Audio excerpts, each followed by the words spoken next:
The Committee on Science, Space, and Technology will come to order. Without objection, the Chair is authorized to declare recesses of the committee at any time. Pursuant to Committee Rule 2E and House Rule 11-2H4, the Chair announces that he may postpone roll call votes. Today we meet to consider H.R. 2809, the American Space Commerce Free Enterprise Act of 2017. Pursuant to notice, I now call up H.R. 2809, the American Space Commerce Free Enterprise Act of 2017, and the clerk will report the bill.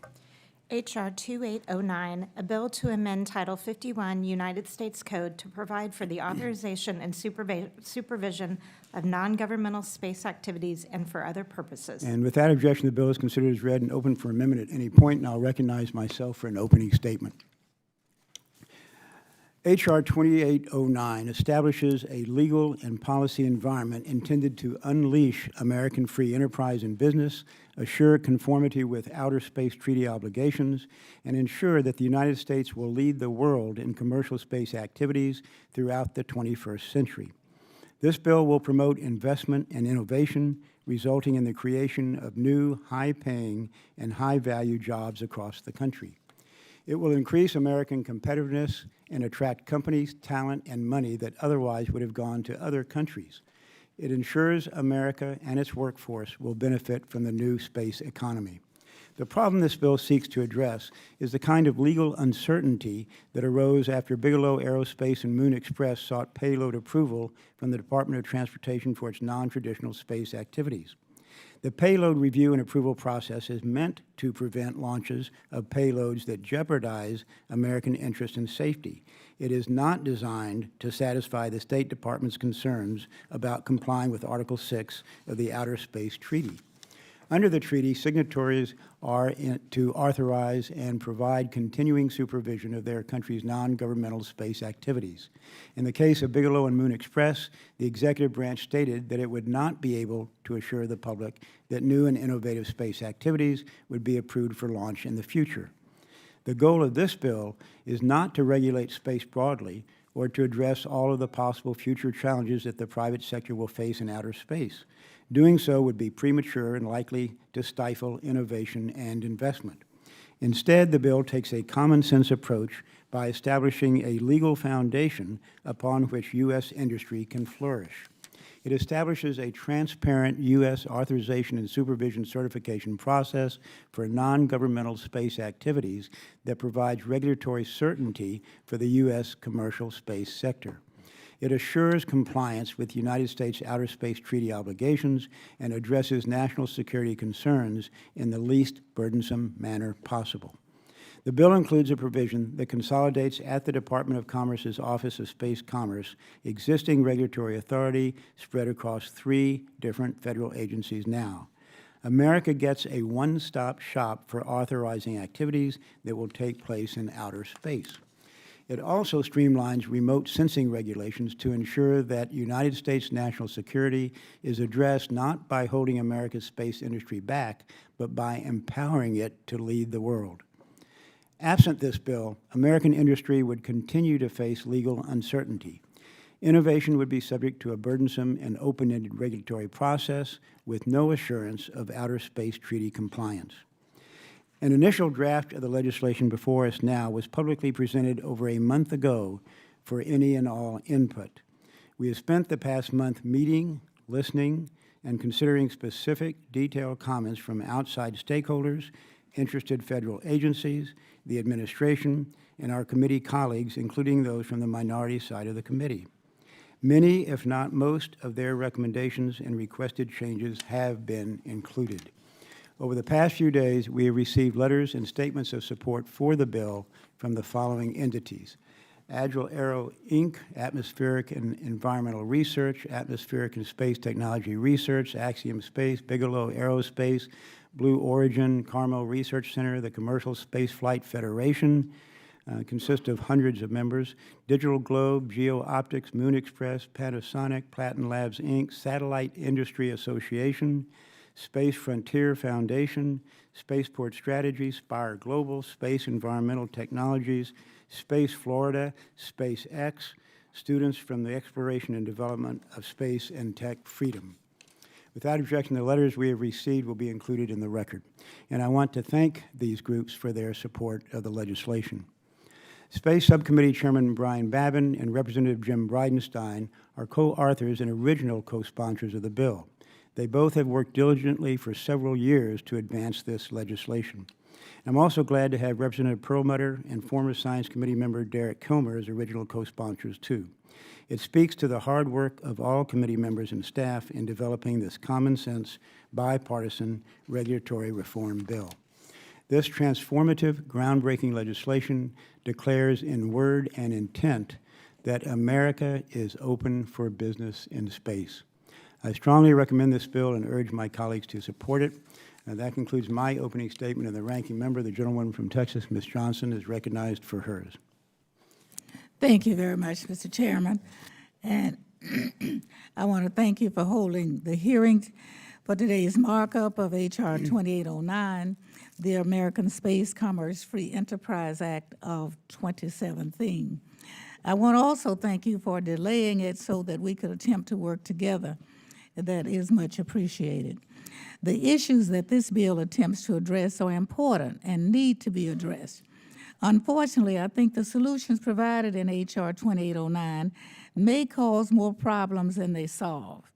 For this reason, I cannot support the bill in its current form.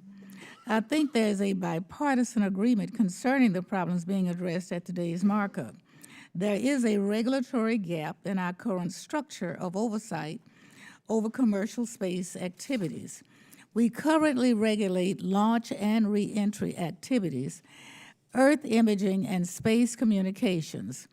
But other and in-orbit or deep space operations are essentially unregulated.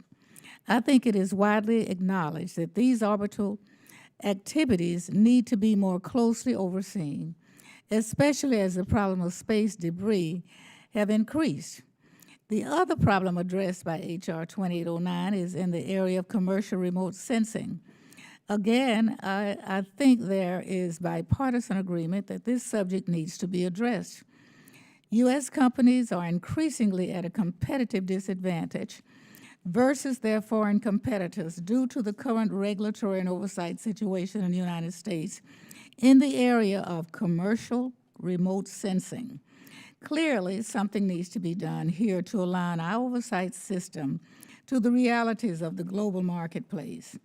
Unfortunately, the approach the majority has taken in H.R. 2809 may cause more problems than it fixes. For instance, instead of housing Space Regulatory Authority at an agency with existing expertise and existing space regulatory activities, H.R. 2809 would essentially create an entirely new bureaucracy to implement this law. The office that this bill assigns these responsibilities to has a total of 3 full-time employees right now. This makes no sense to me, and it makes no sense to many of the stakeholder community. We have an existing space regulatory body created by the Science Committee and housed by the Department of Transportation, which has the base of expertise to implement this law. I think it makes much more sense to place these new responsibilities within this existing office rather than to create an entirely new and different regulatory body in a different department of the government. Likewise, with regard to commercial remote sensing, this bill takes an unnecessarily expansive approach to addressing the problem. The underlying bill would make the Secretary of Commerce the judge, jury, and executioner with regard to national security issues raised in the commercial remote sensing regulatory process. This is a dramatic turn away from the interagency process that has historically been used to address national security issues in space. Again, instead of improving the process for commercial remote sensing, this bill blows up that process. I think a more incremental improvement to the process would be more constructive, and I think we should acknowledge the reality that the approach this bill takes with regard to national security issues and international obligations will likely doom any chance for enactment of this legislation. There are numerous other issues, both large and small, with this legislation. Many of these issues have been pointed out by the stakeholder community, both in government and in industry. I think if those stakeholders had been consulted prior to drafting this legislation, rather than as an afterthought, we could have avoided these problems entirely. We have good staff here on the committee. For instance, my aerospace staff have over 100 years of combined experience working on these issues in government, industry, and NGOs.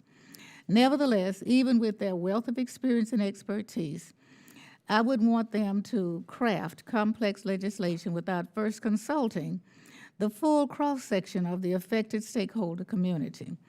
Result of not consulting with that stakeholder community from the outset is that we have a bill before us today that is needlessly complex, unsupported by broad swaths of the government and industry, and very unlikely to be enacted into law. Mr. Chairman, I applaud your efforts to address two very real problems with our commercial space regulatory regime.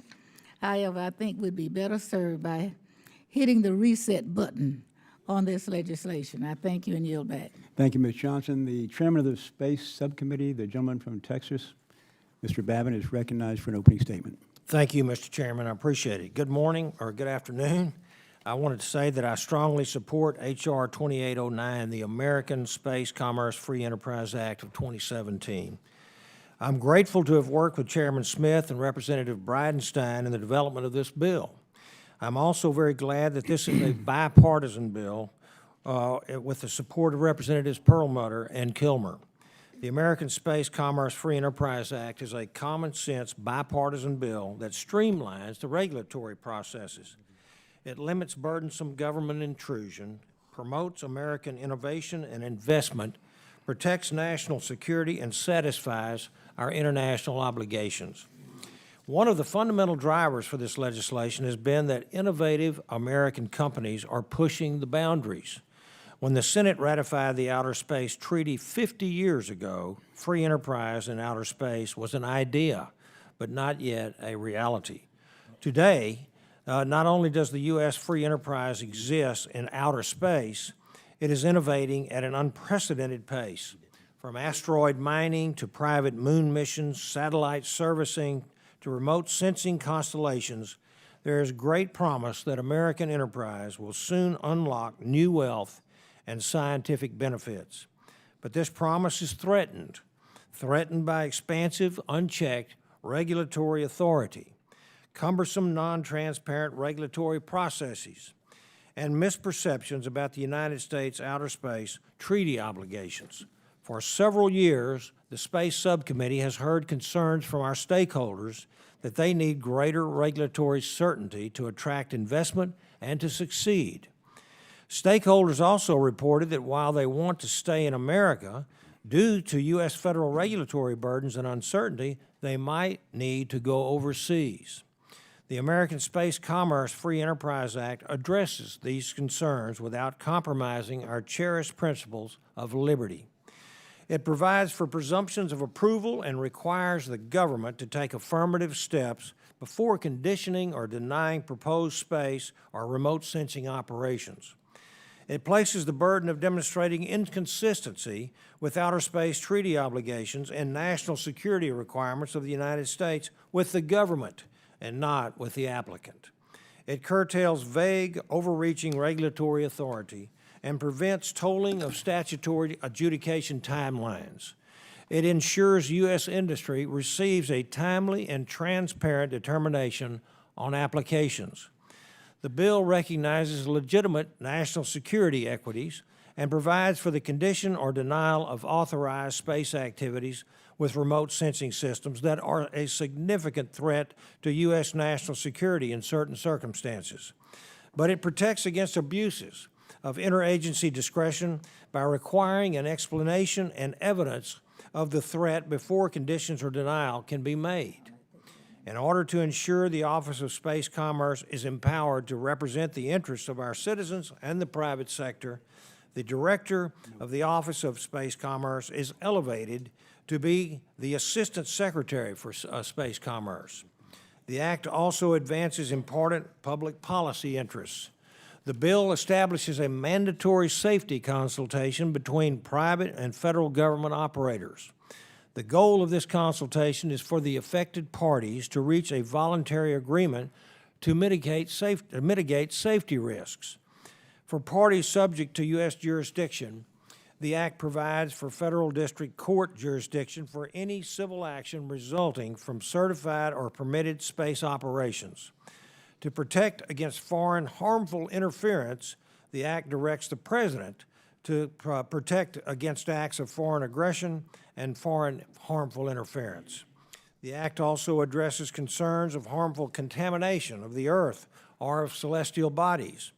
Pursuant to our international obligations under the Outer Space Treaty, operations may be conditioned or denied by the Secretary of Commerce in consultation with appropriate agencies such as NASA to address harmful contamination.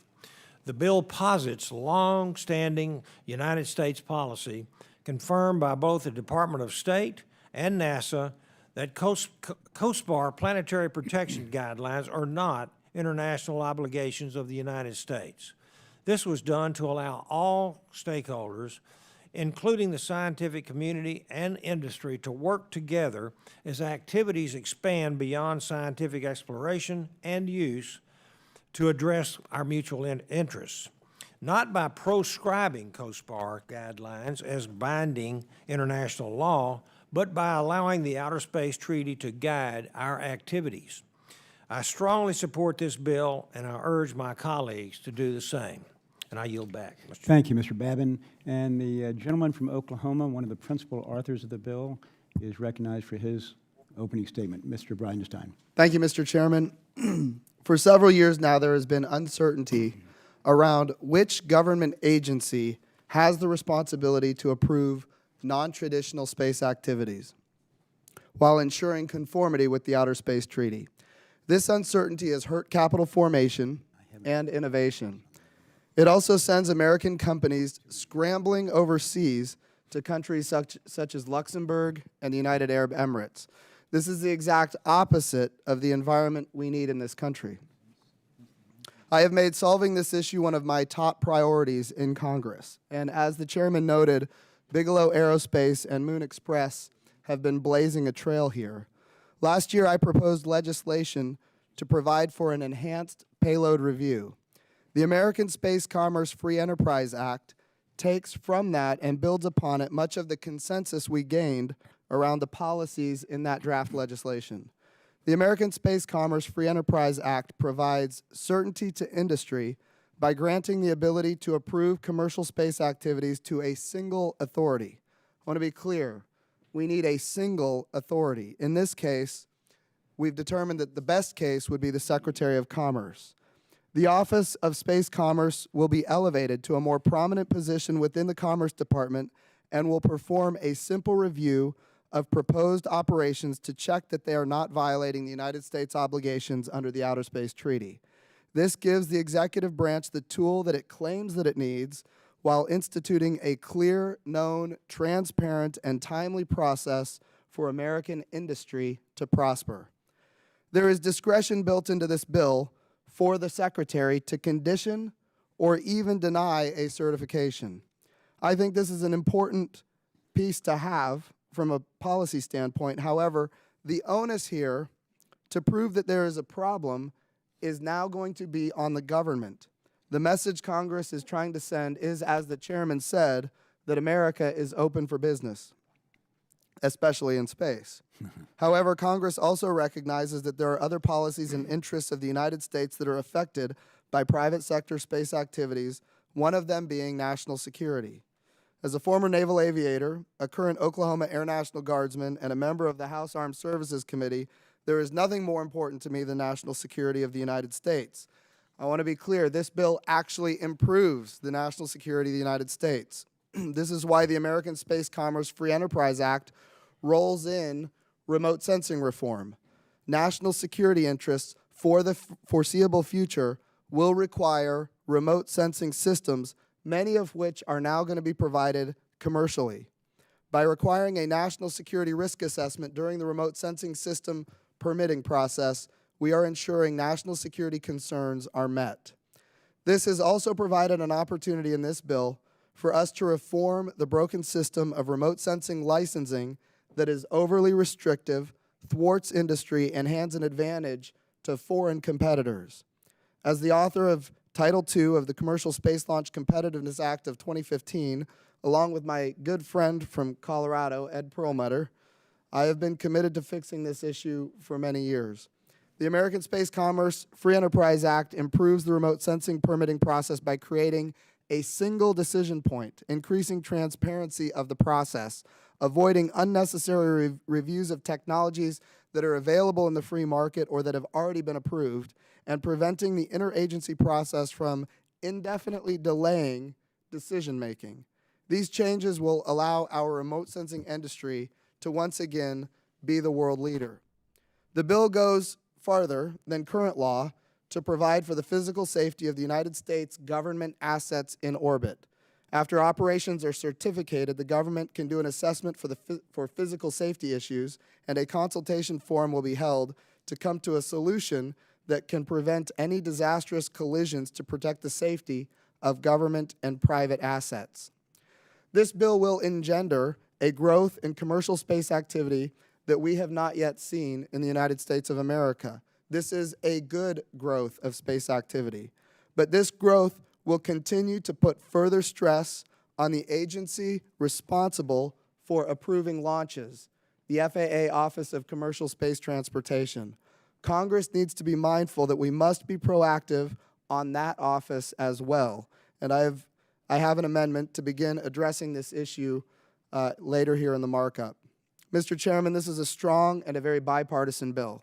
This is a good place to begin the legislative process as we work with the rest of our House colleagues, the Senate, and the administration to eventually get a solution put into law. I want to thank you, Chairman Smith, for all of your hard work on this, as well as Chairman Babin. We're sending a clear message here today. I'm proud to support the bill, and I look forward to favorably reporting it out of the Science Committee. I'd also like to thank a couple of the staffers. Christopher Ingram in my office has been working overtime on this. And Mr. Chairman, your staffers, Chris Weidler, Tom Hammond, Mike Monero, and Shanna Dale have been on the phone day in and day out for many, many months now. And thank you for allowing them to work so hard on this bill. Mr. Chairman, thank you. Thank you, Mr. Bridenstine. Appreciate the compliments directed toward staff and the legislation as well. We will now proceed with amendments in the order listed in the roster. And the first amendment on the roster is a manager's amendment, and the clerk will report the amendment. Amendment to H.R. 2809, offered by Mr. Smith of Texas, amendment number 012. Without objection, the amendment will be considered as read, and I'll recognize myself in support of the manager's amendment. The manager's amendment makes technical corrections and minor changes to the bill. Among these, it extends the time the Secretary of Commerce has to adjudicate certificate and permit applications from 60 to 90 days. The amendment also says that the Secretary of Commerce shall consult as the Secretary considers necessary with the heads of other relevant agencies. This change was made to ensure that departments and agencies such as NASA, the Department of Defense, or the Department of State have a way to inform Secretary of Commerce determinations on proposed space activities.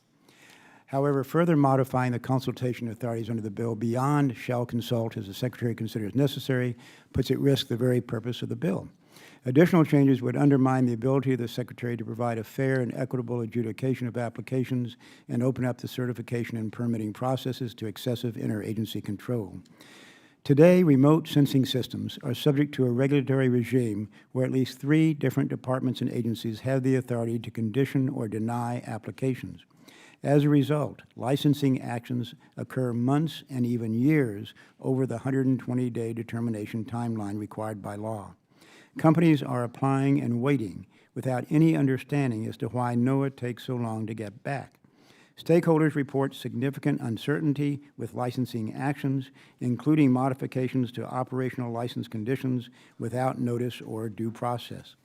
American remote sensing startups want to stay in the United States, but must plan for overseas operations due to the uncertainty in our current regulatory approval process. Experience also has taught us that while the Department of Transportation retains exclusive authority to make determinations for international obligations for launch and reentry activities, inflexible consultation provisions have in practice become de facto concurrence authorities for other departments and agencies.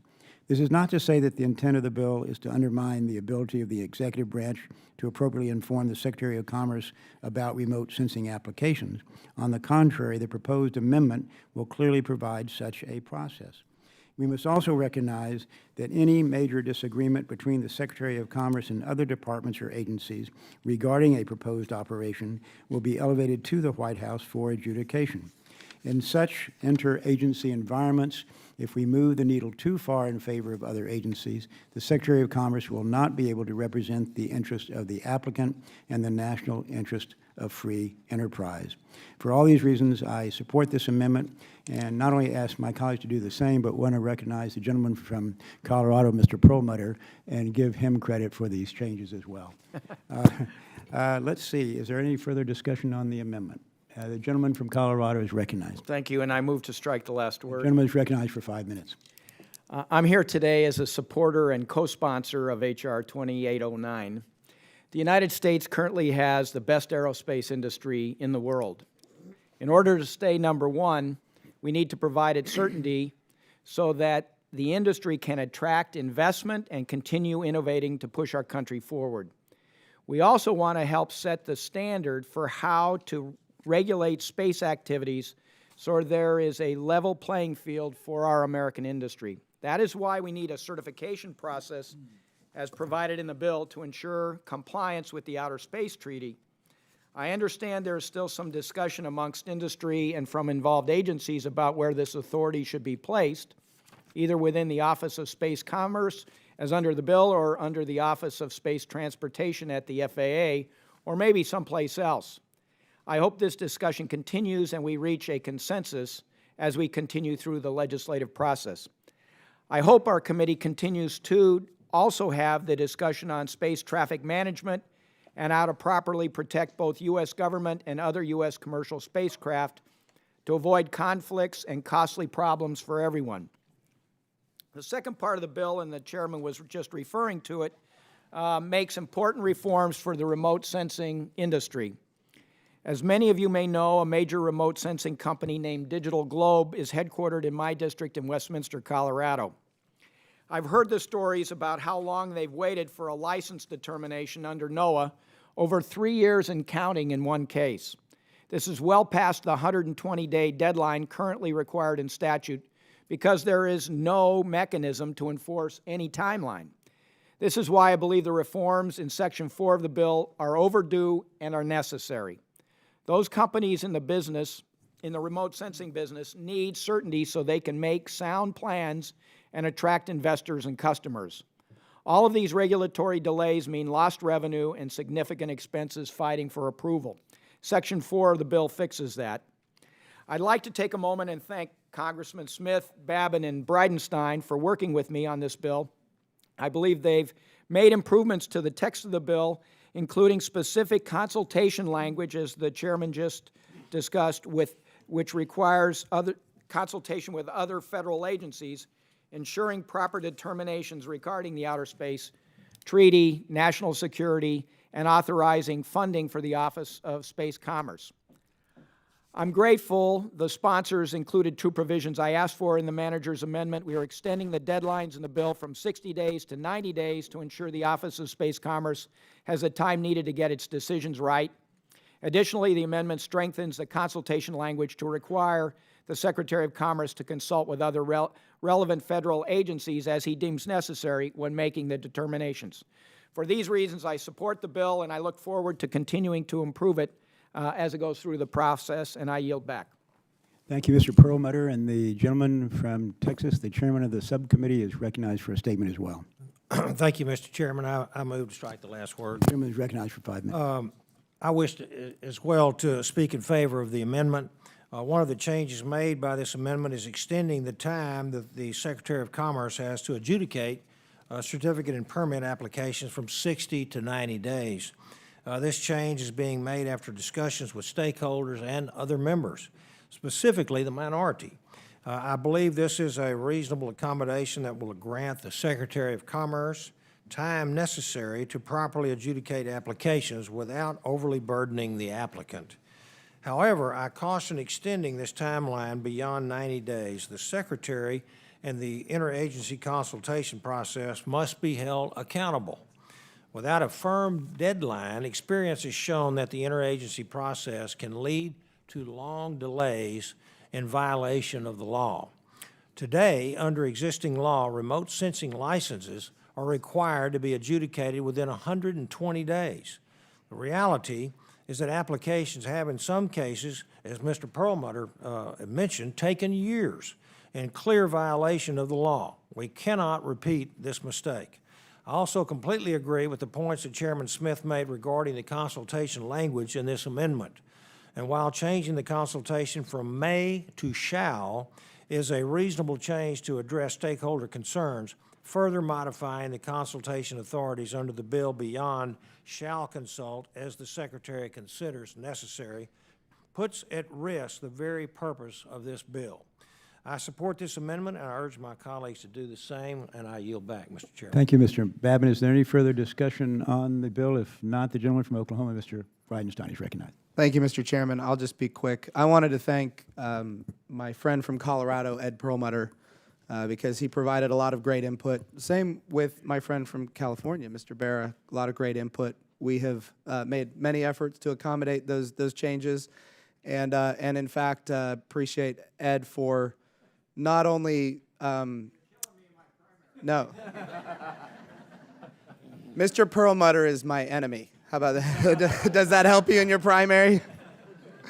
No, I appreciate his good faith effort in trying to make this a better bill, and I look forward to working with him in the future to make it even better.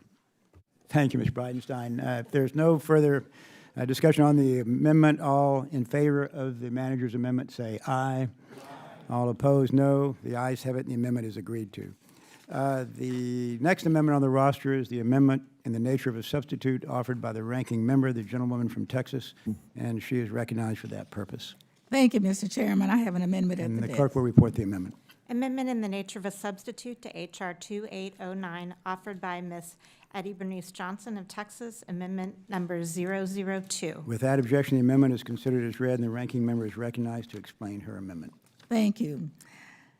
When I first learned that the chairman wanted to pursue commercial space legislation this spring, I let him know that I wanted to work with him to see whether we could develop a bipartisan piece of legislation that all members could support. Majority and minority staff tried hard to achieve such a result, but ultimately, too many significant issues still remain to be resolved with this bill when today's markup was noticed. As I mentioned in my opening remarks, many concerns were raised about the bill's provisions by NASA, our national security agencies, the State Department, and industry stakeholders, among others. In fact, when NASA reviewed the latest version of the bill we're marking up today, the agency identified even more concerns than were included in its original set of comments. In short, this bill is not a bill that can be fixed with a few cut-and-bite amendments at today's markup. That said, the issues that the bill attempts to address are important ones. I feel an obligation to propose an alternative approach that can address these issues, not just oppose the current bill. And this is what my amendment is intended to do. Fortunately, we already have a roadmap for much of this work. Congress asked for and received guidance from the administration last year regarding certification of innovative new space activities. The legislative proposal represented a consensus of all the agencies that will need to deal with these space systems and ensure they meet our national security and international obligations. Section 3 of my amendment essentially codifies that interagency consensus on mission certification. Among the key features of that consensus approach is a decision to not reinvent the wheel, but instead to leverage the competencies that have been built up in FAA's Office of Commercial Space Transportation and utilize the existing robust interagency review process. One of the strengths of that interagency process is that it can help provide companies and investors the assurance that an agency will not try to block their proposed activities at the last minute simply because the agency hadn't had an opportunity to review the proposal. As mentioned in my opening statement, that needn't require creating yet another federal bureaucracy with all of the resulting costs and delays that will accompany its creation. In essence, the amendment takes a light touch approach to regulating the emerging non-traditional commercial space systems, rather than requiring page after page of convoluted legislative text.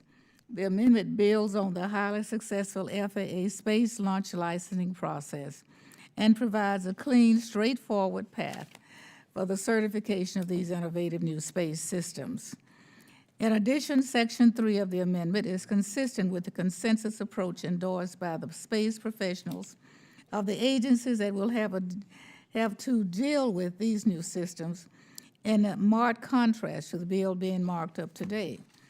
With respect to commercial remote sensing licensing, my amendment again attempts to build on an existing process rather than blowing it up and starting over. The amendment proposes a number of reforms that have been urged by the remote sensing industry, including shortened timetables for application reviews, certainty that granting a license means that national security and international obligation concerns have been addressed, an elevation of the remote sensing licensing function at the Commerce Department. Equally importantly, it authorized a significant increase in funding for the office that will be handling these remote sensing licensing applications. It is hard to criticize Commerce for the slowness of its licensing operation when Congress has too often failed to provide the resources and staffing the licensing office needs. In conclusion, the amendment I'm offering today addresses head-on the two issues that we are considering today and takes on an approach that is limited, allows our oversight of these new systems to evolve as we gain more experience, and minimizes the cost and delays that will inevitably be incurred under the approach taken in this base bill. However, I really can count. I learned to count over 75 years ago in Waco, Texas. And I realize that this amendment has very little chance of being adopted.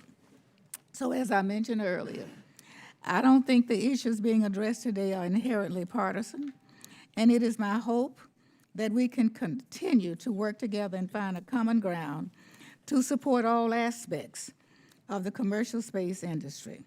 In that light, I'm going to withdraw my amendment and hope that we can continue to work together to reach a consensus on this bill.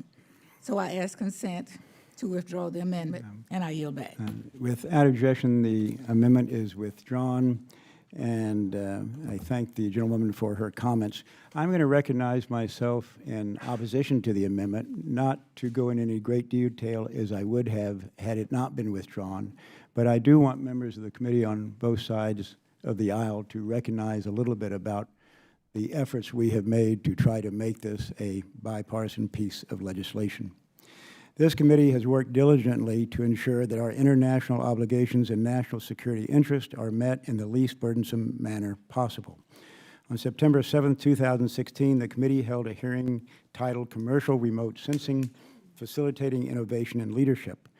On March 8, 2017, the committee held a hearing on regulating space, innovation, liberty, and international obligations. We shared a discussion draft of the bill before us today with the minority, stakeholders, and agencies more than a month ago. We participated in dozens of bipartisan meetings with stakeholders and the minority. We incorporated dozens of edits that were responsive to all parties. We circulated an updated version of the draft bill last week, days in advance of what is required by committee rules. The minority requested 11 specific changes to the bill. In the interest of good faith, we accommodated as many as we could, a great majority, in fact. After making all those accommodations to the minority, I was more than disappointed to see this amendment in the nature of a substitute. And while I won't go into all my objections to the amendment, I'll simply say, in general, the ranking member's amendment would strangle an industry in its early stages, with burdensome regulations, force companies to relocate overseas, compromise national security, stifle innovation and economic competitiveness, and relegate the United States to a second-rate spacefaring nation. I'll be happy to share my additional objections with members, but in the interest of time, I'll simply say that I am a little bit concerned about the ability of this committee to process bipartisan bills if we can't agree on this piece of legislation that is so widely supported by so many interest groups. And after all the efforts we've made, all the reassurances that we have received, I just hope that all individuals of the committee will make up their own minds and reach their own conclusions as to whether they think this is a good piece of legislation. That concludes my remarks, and we will now go to the third amendment to be offered by the gentleman from Oklahoma, Mr. Bridenstine. Stand by 1 second, Chairman. I don't see where my stuff is. Okay, Mr. Chairman, this bill is intended to engender growth in commercial space activity that will be unlike any we have seen. Okay, the clerk will report the Oh, amendment. yeah, I have an amendment at the desk. Amendment to H.R. 2809, offered by Mr. Bridenstine of Oklahoma, amendment number 008. Okay, with that objection, the amendment is considered as read, and the gentleman is recognized to explain his amendment. Thank you, Mr. Chairman. This bill is intended to engender growth in the commercial space activity that will be unlike any we have seen, granting maximum certainty with minimal regulatory burden to non-traditional activities, as well as improving the process for more traditional activity, will encourage American entrepreneurs and innovators to take risks, to raise capital, and to start new ventures. These endeavors will need to get to space, and they will do so, hopefully, on the top of American rockets. But in order to do that, the office that regulates and promotes the commercial launch industry must be well positioned to carry out this job efficiently and effectively. I have long been a vocal proponent of FAA's Office of Commercial Space Transportation, or sometimes called FAA-AST. I have led the fight to provide it with increased resources and update the regulations under its purview. For this office to truly be effective, however, it cannot be buried within the FAA, where it must compete for resources and it has to compete for focus. It must be moved back to the secretariat level within the Department of Transportation. My amendment is very simple. It calls for a GAO study to assess the pros and cons of moving FAA-AST out of the FAA and to make it an Assistant Secretary of Transportation position, and the issues that would need to be addressed in such a move. While I am a firm believer that this move must be done, I think that we have to have full situational awareness so that we do it right and that our colleagues are comfortable with doing so. Just a few seconds ago, Mr. Webster from Florida asked me how, if we were to privatize FAA, how my amendment would be affected. And the question is a good one, and the answer is, I don't know. I want to make it very clear what this amendment is and what it does. We're just asking the GAO to do a study. If we were to take FAA-AST, move it out of FAA, move it under the Secretary of Transportation, and make the current Associate Administrator of the FAA into an Assistant Secretary of Transportation, that's what this study is getting at. What is it required? What do we need to do to make that happen? And what will the impact be? And of course, the privatization of the FAA is a question that we don't know if that's going to happen yet, number one. And number two, if it does happen, what will happen to AST if that does happen? So Mr. Webster had a great question. Hopefully this study will get us more smart on what that does. So Mr. Chairman, if we don't address the relationship between what we are trying to do in the American Space Commerce Free Enterprise Act and the FAA-AST, I fear we might be setting FAA-AST up for failure. This amendment is a good first step in a process to support AST. I want to be clear, when I say AST, I'm talking about the Office of Commercial Space Transportation. We want to support that office and move it back up to the Department of Transportation. All this amendment does is it creates a study to see how we would do that, and if we did, what the implications would be. With that, I urge its adoption, and I yield back. Would the gentleman yield to me before he yields back? Yes, sir. And that is simply so that I can say, I want to thank you for offering the amendment, and I recommend it to my colleagues. It adds to the piece of legislation. Thank you, Mr. Chairman. Are there other members who want to be recognized? The gentlewoman from Texas, Ms. Johnson. I just want to say I support that. I think we need that information. I appreciate you bringing it forward. Okay. The question is on agreeing to the amendment. All in favor say aye. All opposed say nay. The ayes have it, and the amendment is agreed to. And we will now go to our last amendment, and it's going to be an amendment offered by the gentleman from Colorado, Mr. Perlmutter. I can see his hand, and he is recognized. The gentleman is recognized for 5 minutes. And the clerk will report the amendment. Amendment to H.R. 2809, offered by Mr. Perlmutter of Colorado, amendment number 010. And without objection, the amendment will be considered as read, and the gentleman is recognized to explain his amendment. Sure. Under the bill, there is a committee, Private Space Activity Advisory Committee, that's constituted, and it has among its duties a variety of things. What this amendment does at page 27, line 12, it adds the committee is supposed to also consider our aerospace industry's access to adequate, predictable, and reliable radio frequency spectrum. So to just make sure that spectrum is available to the aerospace industry, and that's all the amendment does. And with that, I yield back. I'm sorry. Has the gentleman yielded back? I did. Okay, thank you for the amendment. I'll recognize myself simply to say I support the amendment and urge my colleagues to support it as well. Is there any further discussion on the amendment? If not, all in favor say aye. Aye. Opposed, no.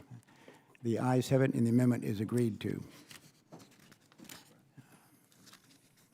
Let's see.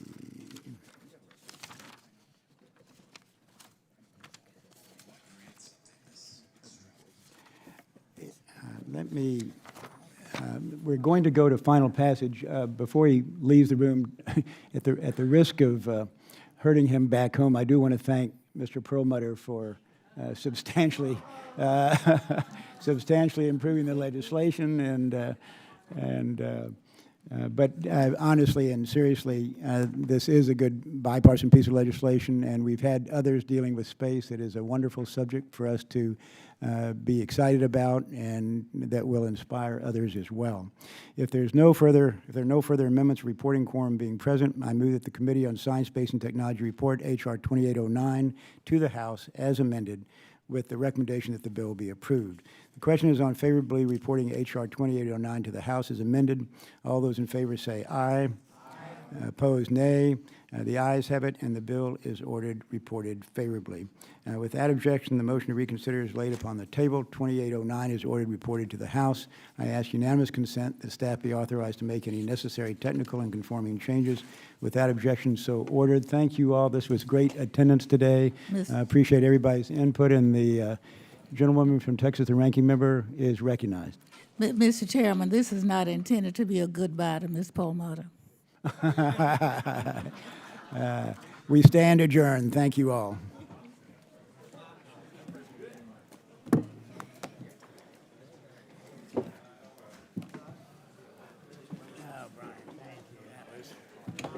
Good to get through.